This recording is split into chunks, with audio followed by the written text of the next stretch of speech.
అందరికీ నమస్కారం. ఇప్పుడే అందిన వార్త. ఈపీఎఫ్ ఖాతాదారులకు పెన్షన్ భారీగా పెంపు, నిర్మలా సీతారామన్ కీలక ప్రకటన అంటూ వార్తలైతే వస్తున్నాయి. మరి దాని గురించి వీడియో చేయడం అనేది జరుగుతుంది. ఫ్రెండ్స్, వీడియో స్కిప్ చేయకుండా చివరి వరకు చూడండి. అలా అయితేనే మీకు పూర్తి ఇన్ఫర్మేషన్ అందుతుంది.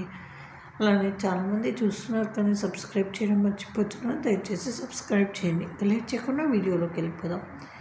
ఈపీఎఫ్ పెన్షన్ను కనీసం 5,000 చేయాలని ట్రేడ్ యూనియన్లు డిమాండ్ చేశారు. అయితే సత్వరమే 8వ పెన్షన్ను ఏర్పాటు చేయాలని కేంద్రాన్ని కోరాయి. 2025-26 బడ్జెట్లో సూపర్ రిచ్ పై ట్యాక్సులు వేయాలన్నాయి. ఈ మేరకు సోమవారం కేంద్ర ఆర్థిక మంత్రి నిర్మలా సీతారామన్తో జరిగిన బడ్జెట్ సన్నాహక సమావేశంలో పాల్గొన్న ట్రేడ్ యూనియన్ ప్రతినిధులు పలు డిమాండ్లను కేంద్రం ముందుంచారు. ఆదాయపు పన్ను మినహాయింపు పరిమితిని 10 లక్షలు చేయాలని కేంద్రాన్ని ట్రేడ్ యూనియన్లు కోరాయి. గిగ్ వర్కర్లకు సామాజిక భద్రత కల్పించాలని విజ్ఞప్తి చేశాయి. ప్రభుత్వ ఉద్యోగులకు పాత పెన్షన్ విధానాన్ని పునరుద్ధరించాలని కోరాయి. సమావేశం అనంతరం యూనియన్ ప్రతినిధులు ఇదే విషయమై మీడియాతో మాట్లాడారు.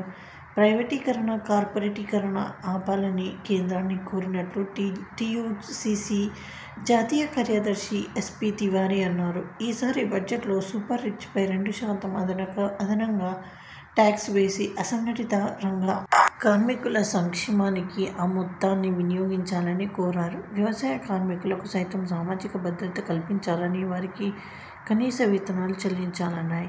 ఈపీఎస్ 95 పెన్షన్ కింద ప్రస్తుతం చెల్లిస్తున్న కనీస పెన్షన్ 1,000 రూపాయల నుంచి 5,000కు పెంచాలని భారతీయ మజ్దూర్ సంఘ్ ఆర్గనైజింగ్ సెక్రటరీ పవన్ కుమార్ కోరారు. దాన్ని వీడీఏకు అనుసంధానం చేయాలని కోరారు. 10 లక్షల వరకు ఆదాయపు పన్నును మినహాయించడంతో పాటు పెన్షన్ మొత్తంపై పూర్తిగా ఆదాయపు పన్ను తొలగించాలని కోరారు.